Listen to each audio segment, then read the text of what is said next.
You're hot. Yeah. Thanks, Mom. I'm flattered. No, I'm hot. What about Luke? Is he hot?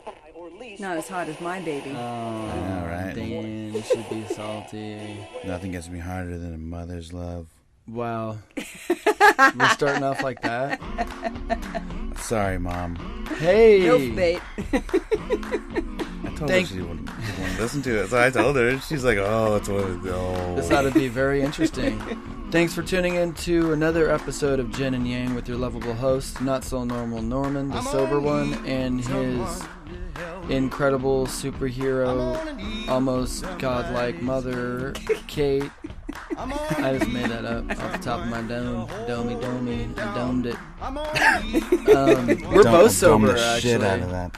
Yeah. We're the sober ones. We're rocking it. My monotonous drone.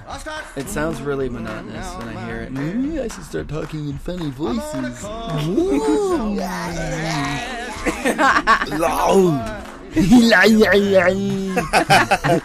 Get down! Get to the chopper! I'm here to kill me! Anyways,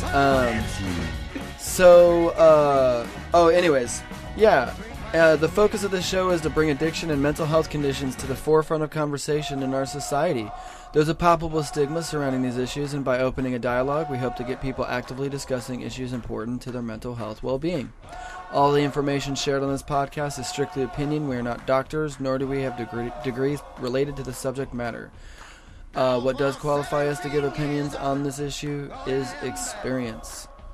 Our topic today is the prescription drug epidemic, and our guest is Poop Shoot Luke. That's my name.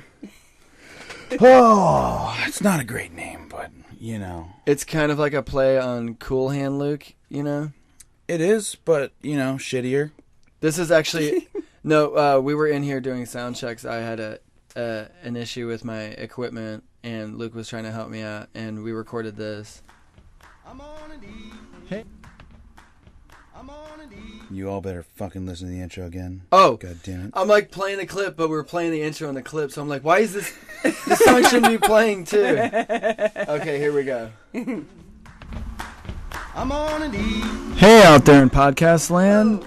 Thanks for tuning in to another episode of Yin and Yang with your lovable host, Not So Normal Norman, and Poop Shoot Luke. You heard it.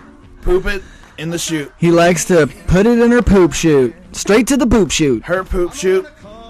No fucking around. No first date. No fucking over the pants hand job. Just straight to the poop chute. No first date. I just find a random woman and I shoot it in her pooper. That's why they call him Poop Shoot Luke. Poop shoot Luke. Shoot her in the pooter. Alright, so it sounds low, right? Yes. No, your aim gets better over time. That's a quality outro, or, you know, outtake. It's good. So anyways, this is episode 18. We're really getting deep in this. We haven't really gotten better. Oh God, here we go. Deep down in the thrust dungeon. And I shoot it in her pooter. Oh, deep down in the thrust dungeon, I shoot it in her band. I shoot it in her pooter. Right before that guy goes to sleep in your guest room. Yeah.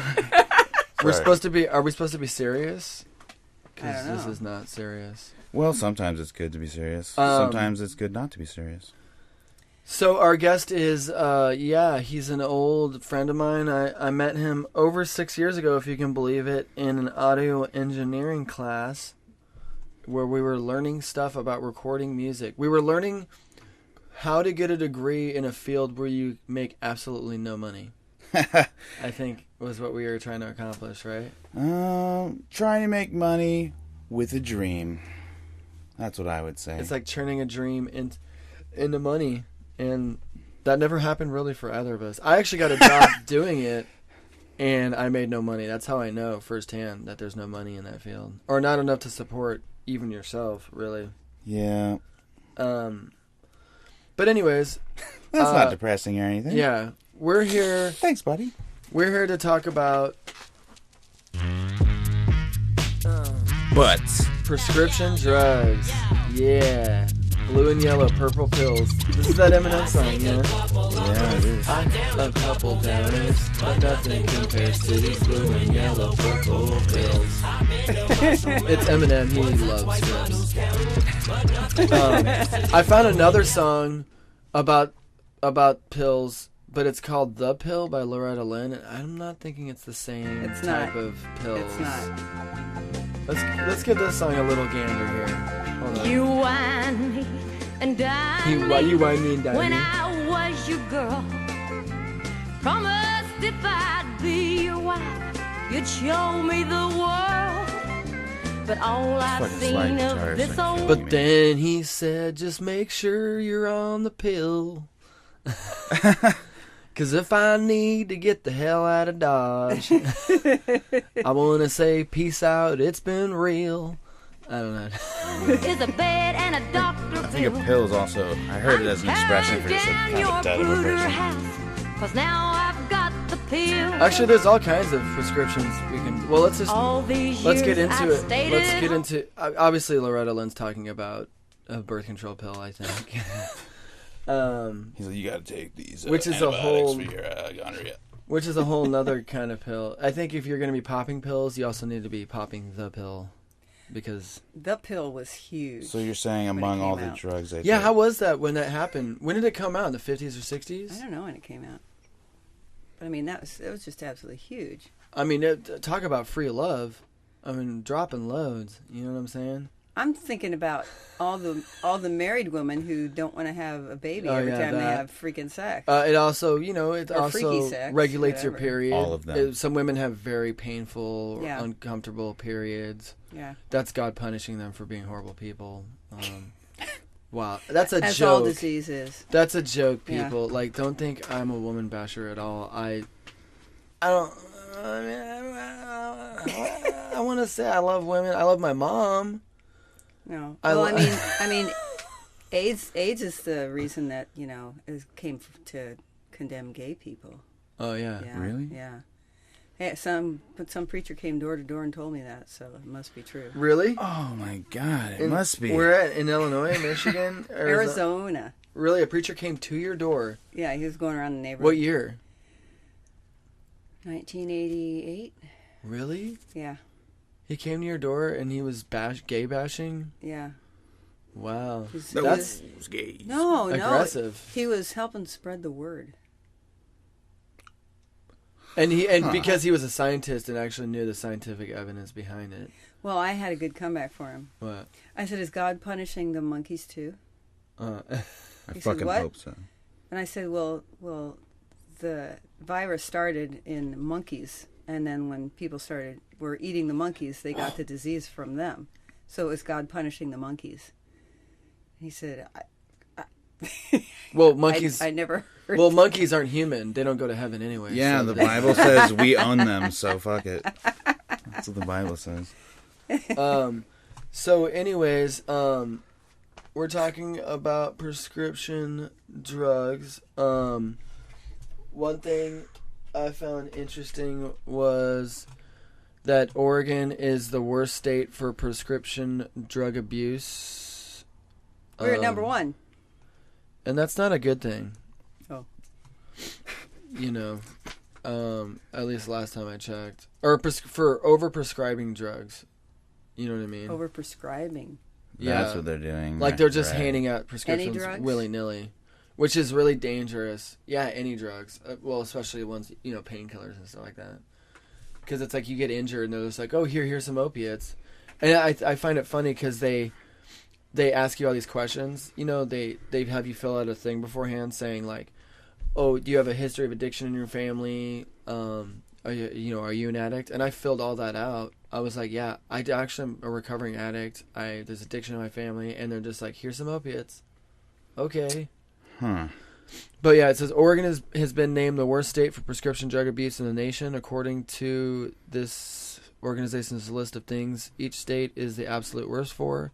Oregon being classified as the worst for prescription drug abuse was based on the national survey, because people aren't really abusing like birth control or antidepressants or I don't know, what other It drugs? depends on who you ask about the birth control. Yeah, right. We're getting crazy with or like you used to have to be able to get a prescription for like heartburn, medicine, like Prilosec and stuff. Because there was an epidemic of people popping, crushing up Prilosec and snorting them so they didn't get a heart attack. I remember that fucking news story I saw this one time about this hobo who would like get Prilosec, crush it up, and like shoot it, and it would give him a high almost as if he had eaten Cheetos. Is that a joke? No. Damn, now I want Cheetos. Me too. It's like antibiotics too. Or I get pissed off. I used to get pissed off before I had health care, and I'd get strep throat, which I get every few years or so, and I'd have to go to the doctor and spend $200 just to get them. I remember one time I walked in, he goes, "What's up?" I go, "I got strep throat." "Oh, well, I mean, let's check this out. Open your mouth. You got strep throat." That was $200. Yeah. You know what I mean? And then people's argument is, well, they need to prescribe antibiotics because if not, then people will abuse them. And I go, why would you abuse them? They don't do anything. They don't get you high. Yeah.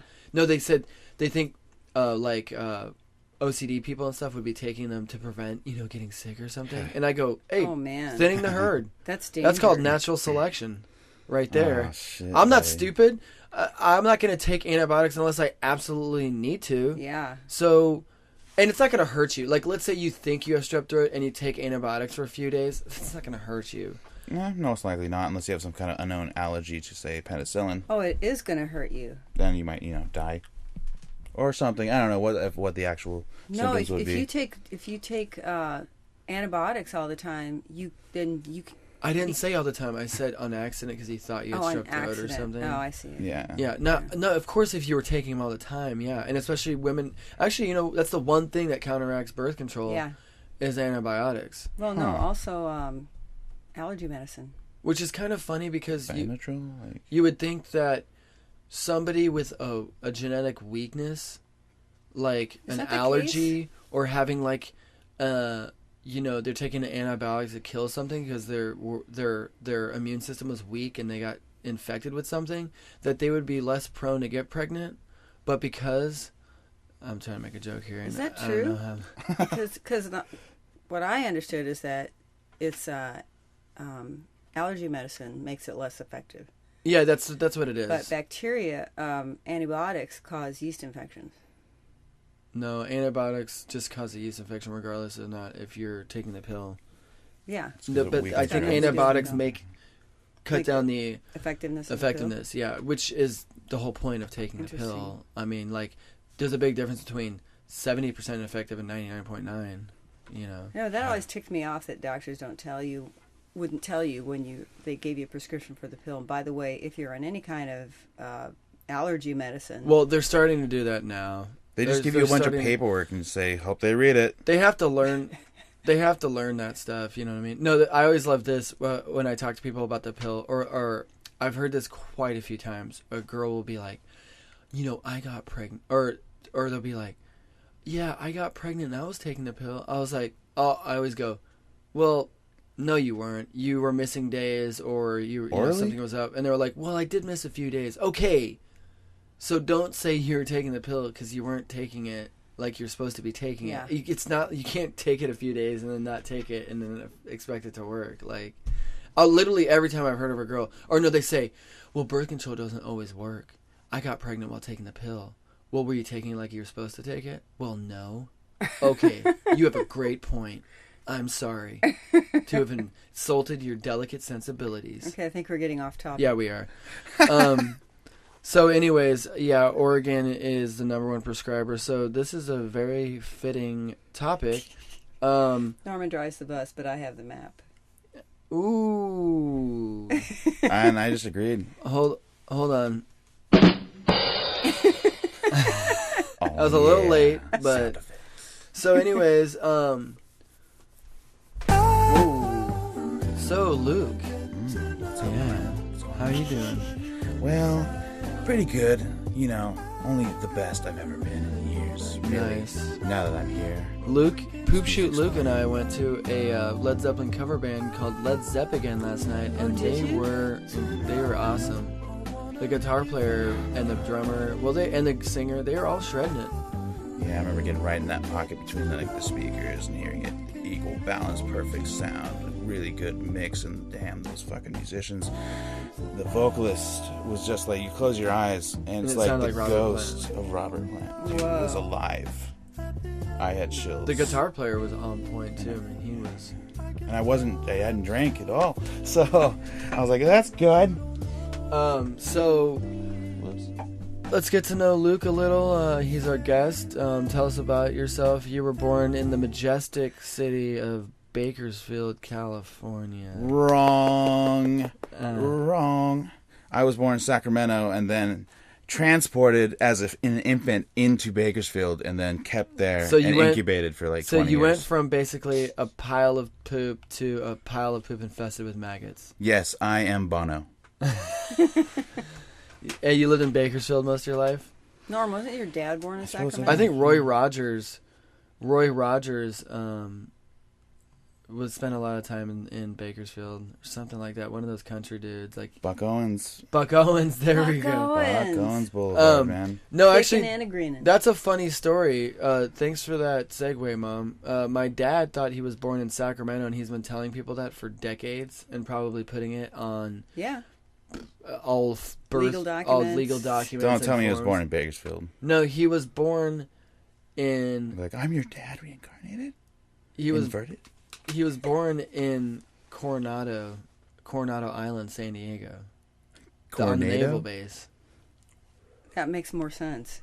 Well, the reason I found this out was because he kept saying Sacramento, and I was like, Why would they be stationed in "Why Sacramento? were you stationed in Sacramento?"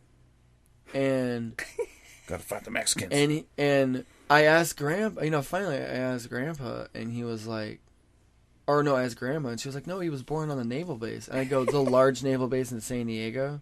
And she's like, "Yeah." And so I Serious? told Dad, I go, "Dad, you weren't born in Sacramento. You were born in San Diego."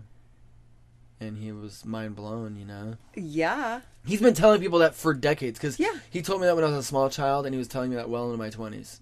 So He's been telling me that since He didn't even know. 1976. I was like, "Haven't you seen your birth certificate? Doesn't it say the city of your birth on your birth certificate?" You know what? My dad, his attention to detail I was gonna say, ask Obama. is really lacking. I mean, he doesn't sweat the small details. Where were you born? Who are your parents? Yeah. Like, what do you do for a living? No. Anyways, back to Luke. So he lived in Sacramento, or Was born in born in Sacramento. Sacramento, lived in Bakersfield. Mm-hmm. Yes. When did you move to Oregon? Oh, say 8 years ago. 7. Oh, you moved here years the ago. same time I did. In 2008? I believe so. Yeah. What month? 2007 maybe. I honestly can't remember. Really? Yeah, I moved was here in using February back of then, 2008. so. 2008. Yeah, I can't recall the exact dates of things. I didn't Wow. have that habit back then. Isn't that crazy? Yeah.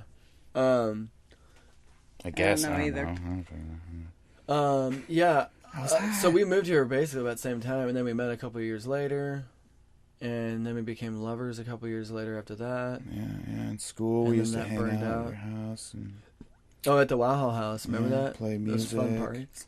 that was a lot of fun. So we're talking about prescription drugs, and Luke has had his run-in with prescription drugs. Tell us what type of prescription drugs you have partaked in. Oh man, the primary enemy was oxycodone. Ooh. That was bad. I was like up to like 530 milligrams a day. Not as bad as some I know by far, but I couldn't stop. And it was like a year or more of that. Oh, Building just up for a to it. year? Did Just you every started day. on pills? How did you start? I was 17. I remember I had some friends in cul-de-sac, and I'd always go down there, and well, they were, smoking cigarettes and drinking beer, and I said no. And I didn't have any other friends or anything, so I'd Where was this in Bakersfield? yes. It was about 2 blocks away from the house we used to live on, I think on Stratosphere, no, Jen Lee in Bakersfield, in Rosedale. Had you experimented with other drugs before that? Never. I was 17. You went straight to pills? No, I did beer, and then I got into weed. My brother introduced me to that. I remember one time the family was gone. He was like, "Want to hit it?" And I remember I always used to think, "Weed's bad. Everyone who does it is dumb." Wait, so how old were you when you very first drank or smoked? 17. Wow, you were a late bloomer like me. You waited late, because a lot of kids nowadays, I've heard of a lot of stories of people starting at 12, 13, 14. Oh, yeah. I mean, I didn't even... I think almost more than, like, that start at 17, 18. That's a late start. You know what I mean? But, so you took a hit of a marijuana cigarette and drank.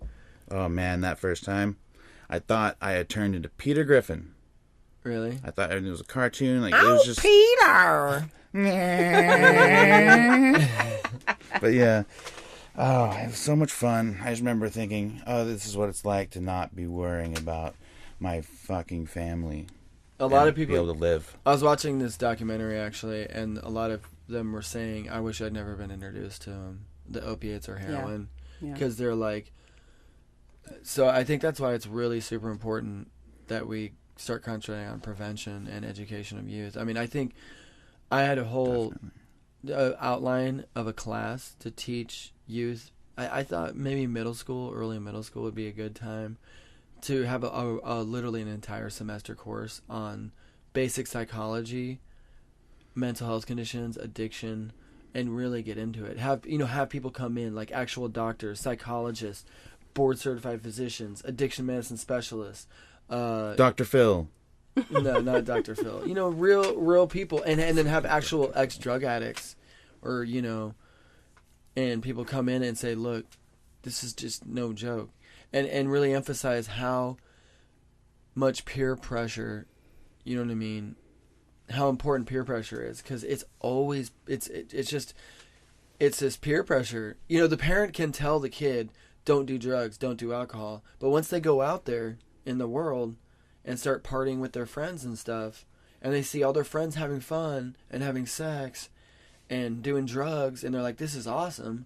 It's so hard to be like, no, I don't want to do that. Yeah. You know what I mean? I mean, that's the reason I started partying. I was like, everybody likes me. I'm having crazy parties. Everyone's abusing themselves into where they get to a point where I'm they'll getting like laid. anything. You know what I mean? And do anything. So you started experimenting, and then how did the pill thing start? Somebody just gave you some, or? Let's see. I remember the first time I ever had them was because I had wisdom teeth pulled. Ah, yep. Yeah, it was always from like the dentist. That was actually the only time that I had ever. I tried them. I got my teeth pulled out or something. I had some severe tooth pain, and they prescribed it to me, and I didn't even know what they were. That was the craziest thing. They don't say, hey, this is an opiate. Nothing. Yeah. It's just like, hey, this is hydrocodone, or it was Vicodin, I think. Yep, Vicks, dude. And I was like, okay, and I took one, and it was a shitty feeling. I didn't like it at all. I loved it. It made me nauseous and sick to my stomach. It made me sick, and then it made Did you just start doing good. them right away? Like, you got the tooth pain, you took them, and then did you wait a few months, a couple years, or did you just... I didn't get any more after my prescription. I didn't go hunting them after that, no. Mm-hmm. It didn't happen until I had been, like, kind of, like, hanging out with, like, drug dealers and shit, cool people. Yeah. Mm-hmm. And, I just got so fucking hardcore addicted, both, like psychologically and physically especially, that I just started basically not giving a shit about others. And if I could like lie to a person and convince them I was their friend in order to get shit out of them, I would. And eventually I got hooked on pills, and it became so sick whenever I tried to get off and think anything rational or good that I just couldn't. I tried 100 times, and I was out of control. And the only reason I stopped was because I got arrested, of course. But the whole thing Possession? Oh. Yeah, it was a long... You were doing pills? Yeah. When all that happened? And meth, same, yeah. Oh, yes. Yeah. So you were doing downers and uppers? Oh, yeah. You were speedballing? I don't give a shit. Wow, yeah, you were getting hardcore. Yeah, I don't know how the fuck I'm alive. It's pretty crazy. So then you got in a little trouble with the law, And you don't have to go into that, but yeah. And so ultimately consequences Caught up and did me a whole lot of good. I would like to get into that whole story. It's pretty crazy shit. Just the whole experience in jail for the first time while withdrawing from multiple substances. God. And they don't give you anything for it. That's No, they probably would have if I had been honest with them and said what I was going through. Oh. Yeah. The shit that it leads you to, man. Oh yeah. It That breaks must you have been psychologically. that must have been pretty brutal. You know, it's really sad how people, when they get addicted to drugs or alcohol, how selfish they become.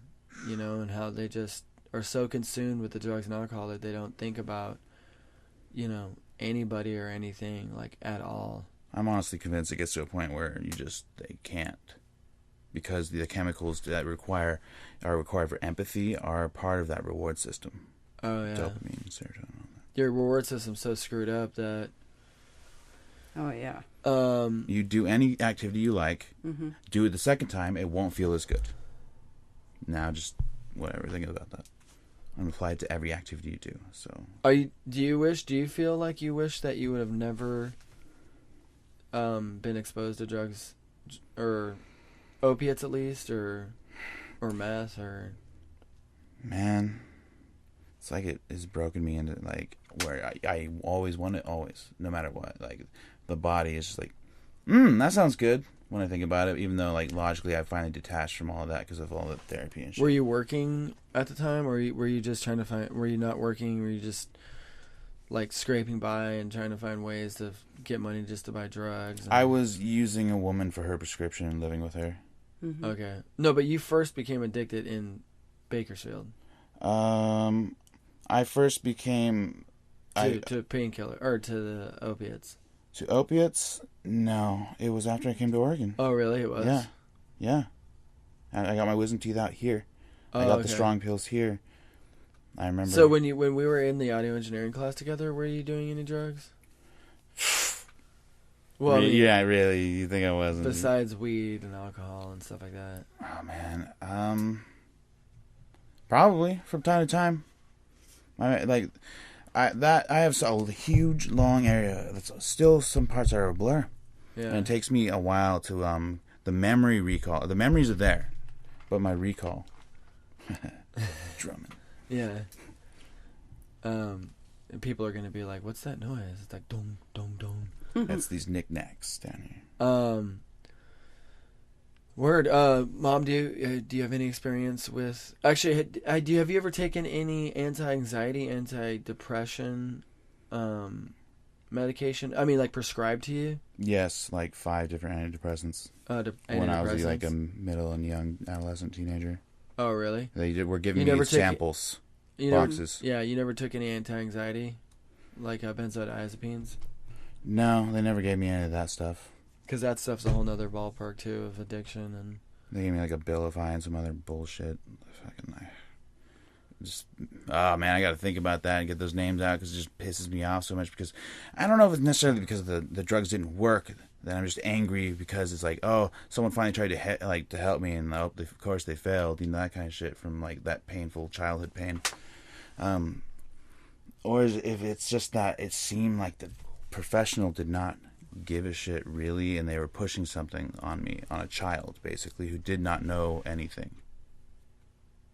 Well, I mean, sometimes if you just have a chemical imbalance in your head, I mean, you know, what other way other than really, I mean, it's really difficult to get people to do more holistic type, you know, sleeping better, eating better, exercising. You know, Actually those are fucking doing the work to take care of themselves. Yeah, exactly. If you're not doing everything you can to take care of yourself, maybe you should try that. Maybe you'll feel better. Who knows? Well, unfortunately, in our society, people are so conditioned. You have everything at your fingertips, and you don't have to. Learned helplessness, dude. I've never. My experience with prescription drugs is, I mean, with like antibiotics, I've taken probably a handful of painkillers in my life that I didn't really like, and I've never taken any antidepressant or anti-anxiety. I I remember taking Xanax and passing out at this sports store and then getting back up with an employer running towards me being like, "You okay?" And I'm like, yes. And then, like, blacking out and waking up at home with, like, a fucking punching bag and some new gloves. Oh, nice. I didn't drive. So it's okay, right, guys? Right? Yeah. And Oh, you never totally. used that Sure. punching bag, I'm sure. I did. Oh, I did. I did about Mom, what's your 4 times. What's your experience? Have you ever done any painkillers? I have none. It's like when you start at the beginning of the show, it said, "Oh, what we do have is experience." I thought, I have no experience with pills. I mean, I've taken prescriptions for pain, and I had pain Okay, prescriptions you since took I a- was a teenager for migraines. Oh, is that a Like painkiller? Imitrex? And... No, Imitrex is not a painkiller. Imitrex is, So you take but they also give you pain medication for when the Imitrex didn't work. really? Or you could take it at the same So time. you took Yeah. anti-migraine medication, which is not a painkiller, right? No. But they also gave you painkillers?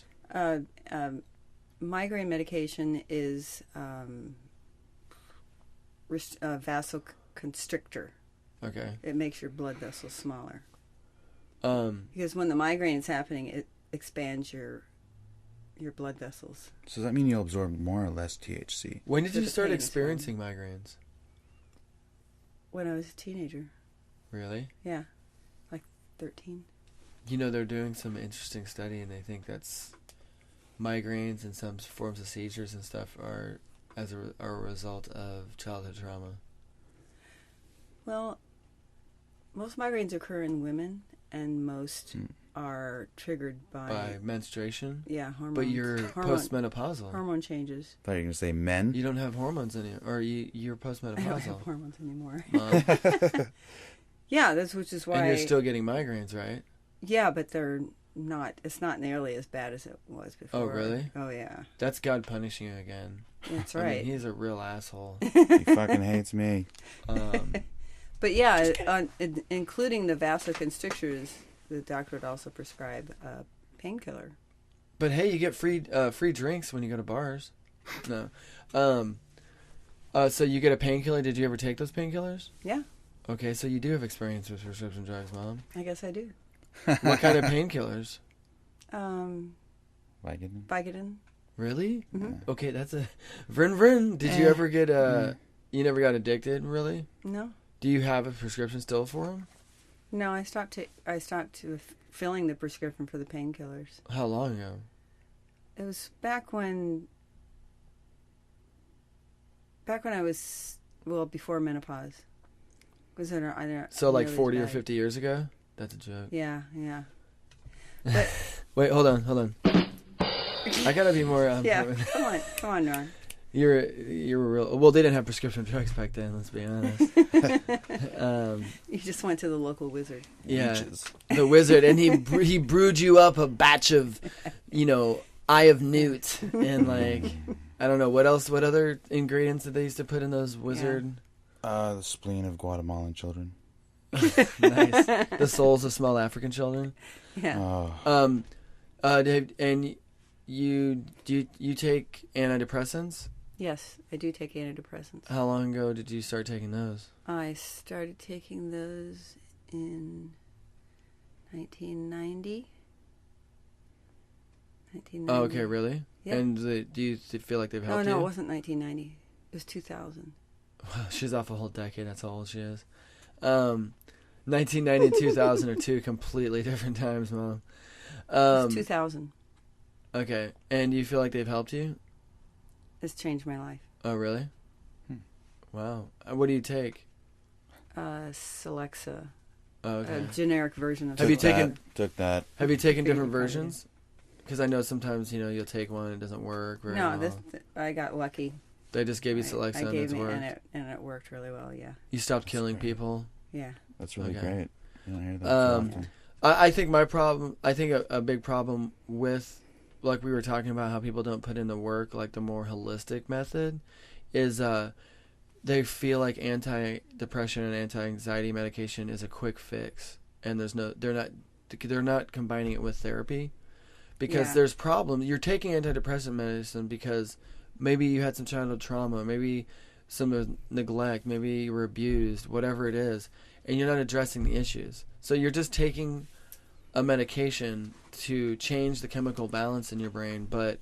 Yeah, but when I was in my early 20s, I started, and even before that, I started going to see a therapist. Yeah, but sometimes... Because of my childhood trauma. Yeah, but sometimes that's a lifetime thing. If you've experienced some serious trauma, you got to go. I went for years and years. I'm not talking about you. I'm talking about some people. There's a lot of people out there that have been prescribed antidepressant, anti-anxiety medication, and have never stepped foot in a therapist's office. Yeah. I never understood that. I mean, doing drugs is cool sometimes. If you do an antidepressant, that's like... I'm glad you're doing something to try and better yourself, but there's more, I think, to it, and it has a lot to do with behavioral cognitive therapy, which is what I'm sure we both know a lot about. And there's a whole new thought that marijuana cures depression and anxiety. I'm not going to go into that right now. We'll save that for the there's a lot of eye rolling going on. Prescription marijuana episode that I want to do at some point, but. From what I've heard from most of the doctors and therapists, this is the whole thing. It's the abuse. Yeah. If you're smoking every day, all day, it's gonna make it worse. Sorry to burst your bubble, but if you smoked weed once every couple of weeks, but then again, if you're that depressed and you just smoke it once every couple of weeks, smoking a hit of weed once every 2 weeks isn't really gonna overall make your but anyways, that's a whole nother episode we're gonna talk about. I found some interesting clips online. I wanted to show you. There was a doctor. He said some really important things. I think this is like 5. Oh, I saw this. This hour and 21? No. Yeah. You saw this one too? You posted this today. I watched it. You watched the whole thing? Yeah. So okay, I was hoping you hadn't watched it, but. I watch everything you post, Norm. Oh, I don't know how to feel about that. This is Dr. Ken Ginsberg. If you want to look this video, Ginsberg. I know. What am I doing? I butchered his name. You can just YouTube heroin epidemic documentary, America's Worst Crisis and Prevention Solutions. This guy, I think he's a neurobiologist. Oh, I thought he was a junkie. I know he looks like it from that still no soul that I stopped him on, but he nice tie though. He really describes, I think, very eloquently why people are abusing prescription drugs at the rate they're doing it. So let's take a gander. We are at an amazing time in public health right now in terms of how we're looking at children. And I'm hoping that we all come together to figure out how to support children in a way that will affect them now and our entire population far, far into adulthood. If you go back 100 years, people had 5 or 6 kids. Why? Because most of them died, and most of them died from germs. And then we conquered the germs, right? We figured out between antibiotics and between how to boil water and to pasteurize milk and how to immunize kids. We learned how to make kids survive. Then what we focused on was the psychosocial morbidities, those behaviors that were more likely to affect kids' health. And then what we did is we tried to figure out which kids were more likely to have negative behaviors. In other words, kids fall off a cliff, where should I build the fence and for whom should I build the fence? That made us do large studies to figure out which kids were broken. The answers were not surprising. The answers is you were more likely to break if you were a victim of economic, social, or racial injustice. You were more likely to break if you had an absent father. You were more likely to break if your mother had psychiatric illness. So we knew where to build the fence, but we set ourselves up for racism and for classism in public policy. Where we're at right now is we're saying, let's not let kids get to the fence. Let's figure out how to move them back from the fence. So we're looking at the social determinants that affect health. And what that means is it's not about race, it's about racism. It's not about poverty, it is about unequal distribution of resources. And what it is, more than anything else, is that it's about trauma. We now understand what adverse childhood experiences do to kids. There was an amazing study led by Felitti and Anda in 1998, and we're just beginning now to really move forward with our knowledge of what this means. Here's what they did. They looked at thousands of mostly middle-class people in California, and they were looking at 50, 60, 70-year-olds, and they asked them all the regular questions that studies ask, like what's happened to your health? What's happened in your life? Tell us a little bit about who you are, your race, your gender, your age. But they did something different. They said, tell us about what happened to you when you were a child. And they looked at whether you were abused, whether you witnessed violence, whether your parent used drugs. And here's what we learned. We learned that if you were abused, you were more likely to get divorced during your adulthood. Not a surprise. If you were abused, you were more likely to do drugs during adulthood. I don't think that's a surprise either. We learned that you were more likely to get viral hepatitis. Not a big surprise if you understand how you get it. You were more likely to be What obese. about herpes, too? You were more likely to get diabetes. You were more likely to get heart disease. You were more likely to get strokes. You were more likely to get certain kinds of cancers. You were more likely to get autoimmune diseases. You were more likely to get osteoporosis. You were more likely to get brittle bones as an elderly woman if you were neglected or abused as a child. Jesus Christ, Dr. Ken. That Ginsburg? is shocking, Yeah. but not surprising if you understand the body. It's like he's attacking me. And there's this magical unless would that say I that need you makes to sense. hear. Mental health Because makes this would be sense. terrible Mental health. news. But the unless is unless you had a loving, responsible adult who stood beside you through the most difficult times. And if you did, you ended up looking very much like everybody else. Which means, folks, that we are at a pivotal moment in public health. It means that what we do is we work hard to eliminate any sorts of child maltreatment or neglect. We raise kids up, but we also raise parents to learn how to be loving and responsible and supportive. Apple And we doesn't fall prepare far from the communities tree. how to support kids through difficult times because we believe it's going to make a difference. What do we know happens to kids? Not all kids. Many kids come through trauma just fine. But what happens to kids? What happens is their brain is more likely to become the amygdala, which is the frog brain, the reactive brain, is on fire. The cerebral cortex, which is the thinking part of the brain that kind of slows down the emotions or processes the emotions, is hurt. The hippocampus, which is the part of the brain that helps you integrate thoughts, feelings, and facts, is damaged. So what does it mean kids are like when they've been traumatized? Not all kids, but they're more likely to be hypervigilant, to never know when something bad is going to happen.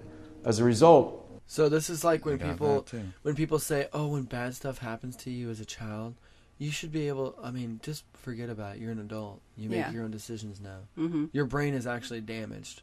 Yeah. Physically damaged. It's physically damaged. It's okay. Liv. It's different. So that's like asking somebody, without a leg, to run. Oh, come on. Yeah. You were born with a leg. Yeah, you lost in a car accident, but you can still run. Well, technically, they can hop. They can roll if they're, so inspired. They should have. Is that a part of the Special Olympics? Did they have like a one-legged hopping contest for all the one-legged participants? I think most of them have. They were like a potato sack or something. No, they have a prosthetic leg. Oh, they have prosthetic. Oh, Well, they that's should just ditch boring. this prosthetic leg and just do a hopping contest. I'd pay to see that. I would. At least $20 on pay-per-view. All right, back to Ken Is it Ginsburg? Ginsburg. Okay. That's Jewish, right? Just hit play. Okay. they don't necessarily trust wasn't a us. joke, guys. And they've earned the right to not trust us. What else does Wait. it make you? It I makes got you it react. real quick.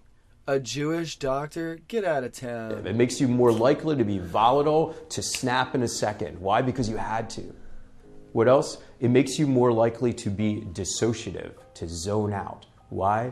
If you speak to someone who's been abused, they can remember what their ceiling looked like. They can remember the crack on the ceiling, how many dots were on the tiles, but they don't remember their childhood. Thank God, because it's protective for them to have lost those memories. And then they needed to fill up those spaces, those absent moments, with a story. So they might be more likely to confabulate, to make up stories. You mean fabricate? That might not make sense to the rest of us. What the hell is They confabulate? might be more likely to lie. Why? Because if your daddy comes home and he opens up the refrigerator and wants a hot dog and he says, hey, who took the last hot dog? And you said, me, daddy, and then you get thrown against the wall, you learn to say, I don't know. We're the big hairy monster. So people who have been through trauma might be more likely to be reactive. They might be more likely to lie. They might be more likely to confabulate, to make things up, to zone out, to not be aware of things, to not trust people, which means that sometimes it's really hard to work with people who have been through trauma. I think what Dr. Kent's trying to say is that we really need to start practicing eugenics. I can't stop looking at his eyebrows. I know. We need to start practicing eugenics and cutting people off from having children. I If you're not a fit agree. parent, sorry. You have to pass a psychological exam. You have to, make a certain amount of money. The money thing isn't as important, but you have to pass a psychological exam. You have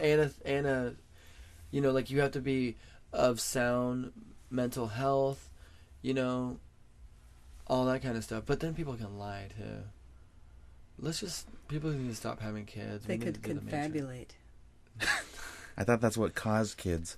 It almost sounds like fabrication, like a celebration Hey, of fabrication baby. or something. Like, hey, baby, you want to go to my place and confabulate? yeah.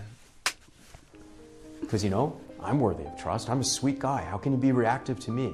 We know what it's not about you. And core to being I like when he gets serious and he goes, "You know what? It's not about you."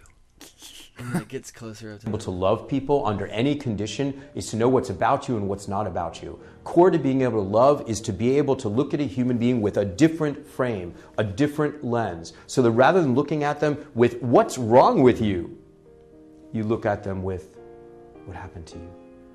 Yep. Now, that doesn't mean you should say that to a kid because it'll trigger them. But when you can calm yourself amidst any behavior by knowing something happened to the kid, it enables us to love. Another big thing we have to do is learn how to hold people's pain without owning their pain. We can't conquer their past, but we can make it safe to feel again. We can hold their pain. And when we do this, we learn appropriate boundaries, we learn how to protect kids, we learn how to move kids forward. I talked about what kids are like who are traumatized. And some of it doesn't sound so positive. But I'm blessed to be able to work with these kids. And let me tell you something. I don't want trauma to be just another label, just another thing that is wrong with you. What I will tell you is that the kids I work with, yeah, they may be traumatized, but by and large, they're the most sensitized human beings you're ever going to meet. These are the kids who want to repair the world. These are the kids who are frustrated by the what is and begin to think about the possibility of what ifs. If we can capture these kids at this pivotal moment in their lives and really support them in a loving and nurturing way, these are the kids who want to be our future social workers, our doctors, our nurses, our police officers. That's who our DHS workers. This is who all of my kids want to be because they've seen injustice, they've seen wrong, and they want to correct it. It's a magical moment in time. If we can harness their sensitivity and make them know that trauma is awful, but it also creates growth. Resilience is not about invulnerability. Resilience is about being able to bounce. When we're looking at what successful kids should be, we want to raise a generation of kids who are compassionate, who are loving, who are generous of spirit, who are empathetic. These kids that I'm talking about who have been through so much, who have been through so much heart, they have this by the gallonful when we can draw it out and make it safe again for them to feel. Wow. Actually, I tried it. I want The whole Dr. Ken cigarettes- to be my doctor. Will you be my dad? Yeah, right. Actually, I had that one time when I was delivering a pizza. This kid comes out to the door, and he answers the door, and he was like 5 years old, and he goes, "Mom, is that my dad?" or something like that. Is this, no, he goes, "Is this Daddy?" Oh, shit. And I was like, "Well, you don't recognize your own dad." I was like, "Well, I don't know. How hot is Mom? I could be Daddy. I could be Daddy for tonight." Oh. Can you hold a video camera, little kid? Stop crying! I'm not hurting her. Hey. Can you hold a video camera, little kid? Oh, Jesus. Oh. That's just amazing. This is just what daddy looks like when he's loving mommy. Oh, pillow fights? If you call smothering somebody with a pillow fight, yeah. It's the sheep monster. Coin purse fights. Right? Reminds me of being young. So, what have we learned? No, but, I mean, the way he phrased everything was really, I mean, beautiful and poetic in a sense. Especially with the light piano music behind it. Exactly. Yeah. Let's read some statistics. 52 million people in the U.S. over the age of 12 have used prescription drugs non-medically in their lifetime. Actually, I don't think I've ever used prescription drugs non-medically. So. Ooh, another statistic. And how do we guess the relevance of that? 6.1 million people have used them non-medically in the past month. They're just, the numbers are just so huge. Drug abuse. Yeah. You can't wrap your brain around it. Yeah. Well, you just have to. What's the population in the United States? Because 320 million, roughly. Roughly? So that top one is like... Well, yeah, but you got to consider That's a weird. third of I those don't people know. are children. Oh, God. Let's not even get into fucking amphetamines getting given to kids. Oh, yeah, the Ritalin and... Yeah. Oh, that's and bullshit. what's the other one? Ritalin and...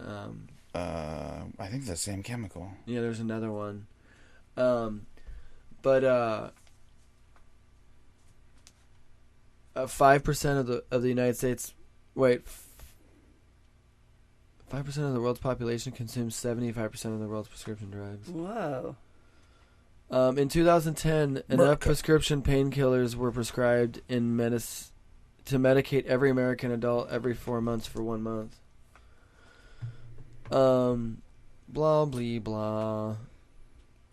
And you know what's interesting is there's a map of the United States with the percentages, and you would think that, you know, the South would be all kind of roughly in one color, and The South usually is its separate color. They've Yeah. got to be. but, yeah, Everything. but this The map, color's always separated look in at the this. South. Look at this map, though. There's no. I mean, you could say in the West it looks.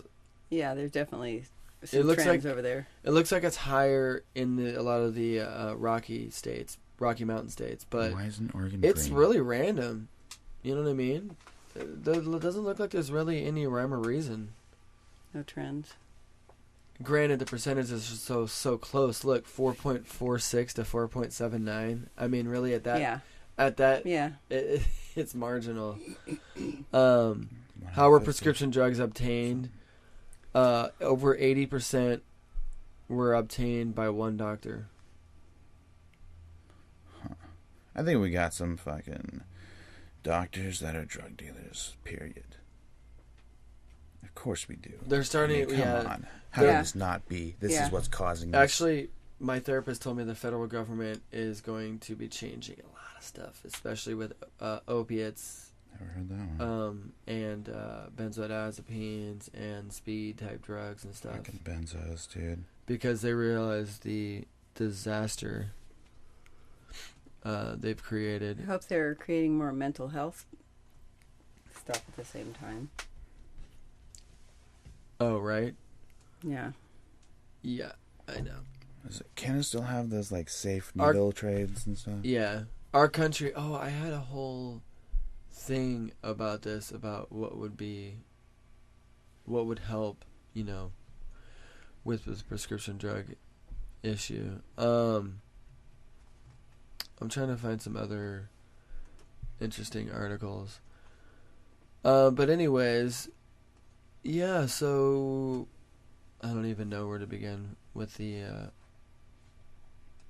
wow. Oh yeah, this is a great thing is you know, back in the 80s or back in the 70s and 80s, you know, Nixon started the whole thing with the scheduling of drugs and making most of them illegal. And then in the 80s, you know, with the Reagans, they cracked down on it, and their whole here we go. This is Ronald in 1986. We will refuse to let drug users blame their behaviors on others. You know what I mean? Like, there was this whole, especially from the right wingers, there was this whole like, we're gonna crack down on this. We're gonna imprison drug users and drug dealers and all that. And now the right wingers are all coming around and Prison saying Master Reagan. we need to change our perspective, how we're dealing with this, because we're losing the war on drugs. You know what I mean? I wish this Ronald Reagan clip would play. But he was a really good actor, wasn't he? yeah, Ronald he Reagan. was. Hmm. None of these clips are playing. But yeah. So what are we at on time? I'm also proposing that we enlarge our criminal justice system across the board. That's George Bush. At the local, state, and federal levels alike. We need more prisons, more jails, more courts, more prosecutors. So tonight I'm requesting altogether an almost $1.5 billion increase in drug-related federal spending on law enforcement. And while illegal drug use is found in every community, nowhere is it worse than our public housing projects. Oh. You know, they're targeting poor people. the poor have never had it easy in this world. Oh, come on. There's no But in the past, they weren't mugged on the way home from work by crack gangs. And their children didn't have to dodge bullets on the way to school. And that's why I'm targeting $50 million to fight crime in public housing projects, to help restore order. You know what that and to means? kick out the dealers. More cops in the public housing It projects just increased to arrest. the number of cops. So they're disproportionately having more arrests. Let's get and those getting these people people. into, you know what I mean? But for this is good. just taking care of the symptoms. The second not the element of our problem. strategy looks beyond our borders, where the cocaine and crack bought on America's Stopping they're always going to make the coke. They're always going to make the opiates. What you need to do is address what's wrong with the people. What's wrong with us as a society, and that's why they're using the drugs. The drugs are always going to be there. Mm-hmm. So you have to understand, what angle do you have to take at this? How are we going to fight this problem? Because the drugs will always be there. It said that later in that last one you did with Dr. Ken. Yeah. About it's not this drug or that drug. There's always going to be a new drug, even if you wiped all the heroin off the face of the earth and all the opiates. Although I wish there's that going to be something that those else. drugs would have never been created or found. What's that, 'cause poop of- gas drug? Poop gas drug? Oh, Jankum. That's it. There will always I be pulled that Jenkum. one out the top of my dome. I wish I had my fart noise lined up. Let's watch another little clip and then piece out of this. It's another, you can YouTube, it's Heroin Epidemic in America. It's Miracle. kind of the same title almost. An as the ABC other News one. investigation tonight, the heroin epidemic in America. Oh, yeah, Tonight, this number, watched this too. 129 people die every day in this country from a drug overdose. The vast majority related to pain pills or heroin. That's more deaths than from car accidents and from guns. Tonight, the Senate just passing legislation that would create grants to help local communities. And it comes just a day before our year-long investigation. Breaking Point Heroin in America, families sounding the alarm. And tonight here, your first look. In suburban neighborhoods across America, the calls are coming in. An overdose. All of them, heroin overdoses. 41-year-old male in cardiac arrest. 69-year-old female. Possible overdose. In Manchester, New Hampshire, we're there when a panicked driver calls 911 with what he finds at a busy intersection. I got a white male, approximately 25 years old. He's blue in the face, so I need help now. You can hear him trying to revive the young man. 1, 2, 3, 4. Across town, veteran medic Chris Hickey gets the call. How quickly do you have to get there if there's a chance of saving this person's life? Within the first 5 minutes. He arrives to find the young man who authorities believe couldn't wait to get home from work, shooting up in his car. The panicked driver who called 911, a father on his way home from work. He tells us he gave that young man mouth to mouth because he knew what he was witnessing.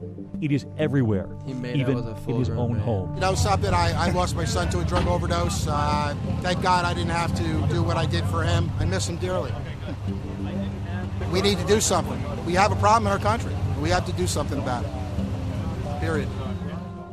Over the course of a year, we've met so many parents who never thought it would be their child. Sabrina Bembenek. Spencer's world was football. The boy loved to play. Doug Griffin. Courtney was a lot of fun. She would bring a smile to everybody's face. 4 out of 5 new heroin users begin with prescription pain pills. Spencer got hurt in a game. The OxyContin. We see there are no boundaries. Rich, poor, the middle class. Pills, then heroin. Spencer switched over to heroin. Heroin. The police came to my door at 1 o'clock in the morning and said my son was gone. And the children who see it in their own neighborhoods, some in their own home. How many of you have seen the needles? The emergency so great, 11 and 12-year-olds are now being taught how to administer naloxone, Narcan as some call it, to bring someone back from a heroin overdose. Someone's got to do it. Incredibly eye-opening, and brave families allowing us into their homes for more than a year, and you will see what it's like for parents trying to help their children break free from heroin. I hope you'll join me tomorrow night for our 2020 special, Breaking Point Heroin in America, 10 p.m. Eastern. Set your DVR. We'll see you tomorrow night. Dude is so white. This video is so worth watching because there's a little girl who just injected a teddy bear with a needle. Yeah. That was awesome. Oh, jeez. So anyways, well, that was another episode of Yin and Yang. You always get kind of tired at the end. Like, we need to, maybe we can start taking breaks. We can always, because it was we started off way up here, and it just kind of... Yeah, we can pause it and then just record and then edit some parts out and... Well, no, I'm just saying to get the energy level back. You can stop halfway. Or just take a break. We should start stopping halfway and take a break. Snort some Ritalin or intermission.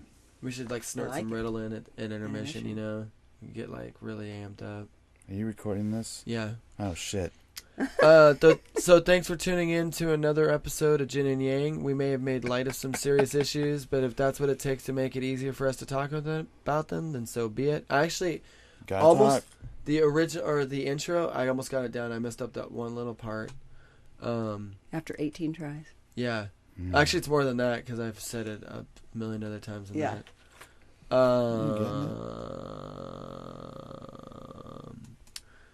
Oh yeah, the webpage is up and running. I've uploaded a ton more episodes on iTunes. There's almost all of them are up now.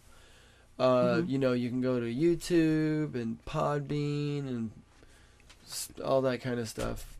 Add us on Facebook, tweet at us. You know, Norm, on the Yin and Yang, at least the Facebook page, when you show these clips, you should list the links so people want to watch the whole clip and see the amazing Dr. Ken. No, I always say, I actually said it. I go, you can go to YouTube and just Google this. Or, and just plug this in. And I know, but wouldn't it be more convenient if it was right there? No, because it's actually more convenient because they're listening to it instead of going to the webpage, then following the link to just go straight to YouTube. But we're dealing with people who are obviously going to have issues. I know. With that exact type of thing. Aren't we? Well, you know, when I've got more time and stuff, I'll start putting links up on the webpage. I've got links to resources and stuff like that, you know, all the links for mental health stuff and addiction stuff in the resources tab. But I'm going to do some more work on the website. But thank you, Luke, for coming in and telling your story. We didn't get too deep in it. Thank God. I'm sure you could have told us all sorts of stories. Oh, I've got more. A lot more. We'll have to have Luke back again. Yeah, and thank you, Mom, and thank myself, and thanks for tuning in, and keep listening and adding and subscribing so we continue doing this, because eventually we'll give up. No, I'm just kidding. I'll keep doing it. I don't know, maybe after 100 episodes. I said if we don't have 100 subscribers on YouTube after we've done 100 episodes, I'm calling it quits. Just gotta keep fighting the good fight, man. Right? That's right. All right, guys. Thanks out there in podcast land. Take it easy. See ya. Bye.